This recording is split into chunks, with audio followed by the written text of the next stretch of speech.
Hi, friends. Thanks so much for joining me today.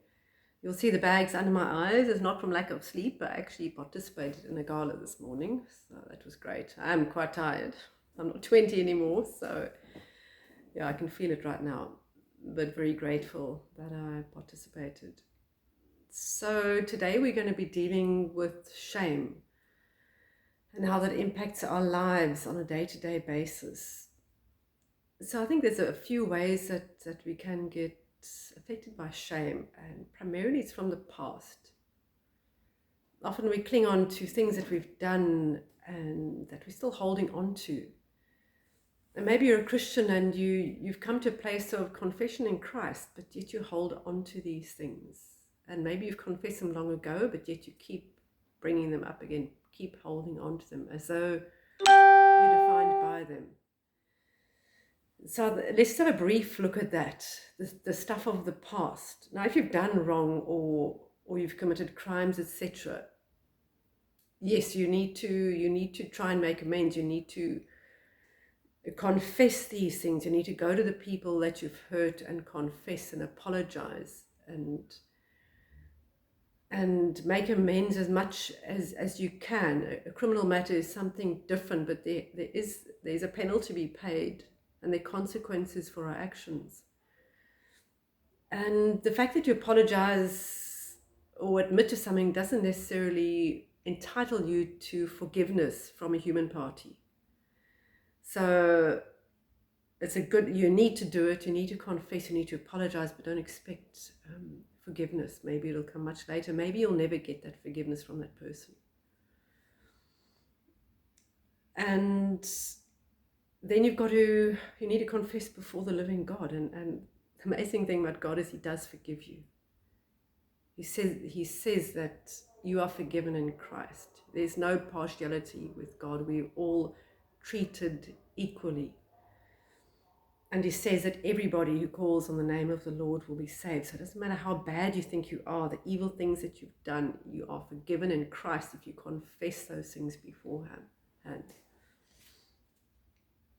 So I just want to give you that hope that you're not too rotten. There is hope out there.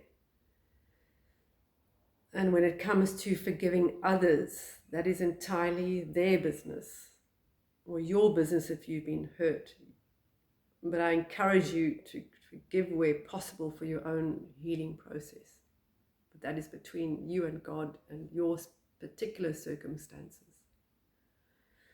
Then we deal with the shame, the things that we engage in on a day-to-day basis.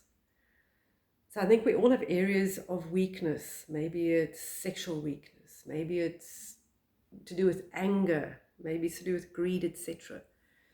And these things separate us from a whole relationship with Christ. And you may think, well, it's part of my character. Maybe my father was an angry person and it's just who I am. I can't help it, or it's in my blood or whatever. That's not so. Yes, maybe that you're bombastic and you're energetic and spontaneous. Those are good qualities. But on the other side, the too much of that, the intensity of it, can be very destructive. And the first step is actually acknowledging that and putting a name to it and realizing that you have an issue in that area.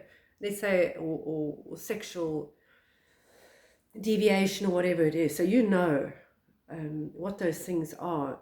And I encourage you that when you get to that point, like for example, anger, you can feel it building up in you. You know when it's coming, and you need to put a lid on it and stop it. Either remove yourself from that situation, identify the triggers that you personally have, and avoid it. Either avoid or remove yourself, excuse yourself from the company that you're with, but you can feel it. Take ownership of that anger of yours. And make a stop before it escalates, because these things only get worse. They don't just stop. Same as sexual deviation or pornography, etc. It escalates. So if that is your weakness, remove that pornographic material from your house. Put the laptop away. If it's too easy, if you're on your own, then leave the house. Don't get involved in that stuff. You're not going to do it when you're with other people. So remove yourself from the situation, remove any things that could possibly tempt you. Take control, take ownership. And if you fail, confess it before the Lord. Don't give up. Maybe you sinned yesterday, the same thing. Maybe it was the day before and you find like, okay, I just give up now. I can't anymore. Jesus can't possibly forgive me, and he will. He does forgive you. That doesn't give you the right to continue in your sin, but you need to take control. You need to ask forgiveness, and I promise you it gets easier and easier. These things will slowly start to fade away into the darkness where they belong. Some people have amazing, miraculous healing from their problem areas, but some people don't. It's a slow process. For me, in the things that I struggle with, it's a slow process. But don't give up. Don't hold on to that shame, that guilt, and it doesn't define you. You are forgiven. You're a new creation. And so be encouraged that there is hope. You're not going to stay in that place forever. And then there are also areas where people tell us that you're not worthy, or maybe somebody told you in the past that you'll just never amount to anything, and you'll always make the same mistakes. Oh, there you are in that pattern. Maybe it's your spouse. Maybe you say that to other people as well. Maybe you keep saying that. Let's be on guard to the words that we use. Words can break down a person. They can lift them up. They can totally destroy. Be aware if you're using certain words that you know are going to trigger your spouse or a friend, etc. Don't do that. We're here to uplift each other. We don't want to see people fall. We want people lifted up and strengthened. Life is hard enough.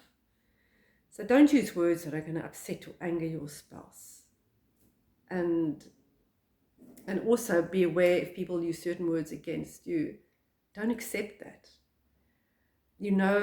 Understand that you are worthy of respect. You are worthy of being loved. Christ loves you. You were created amazingly and wonderfully, knit in your mother's womb. You're not perfect, no. You're imperfect in many ways. But nobody deserves to be spoken to in a disrespectful way, in a way that brings them down. So you need to turn off those words. They don't define who you are. You must understand who you are in God's eyes. He loves you. He cherishes you. He's got a hope and a future for you, not only now, but most importantly in eternity. You may say, well, I'm so destructive now. I'm so full of blemishes now. My history is just terrible. But God knows that. He knows everything. He knows where you've been. So don't try to hide it from him.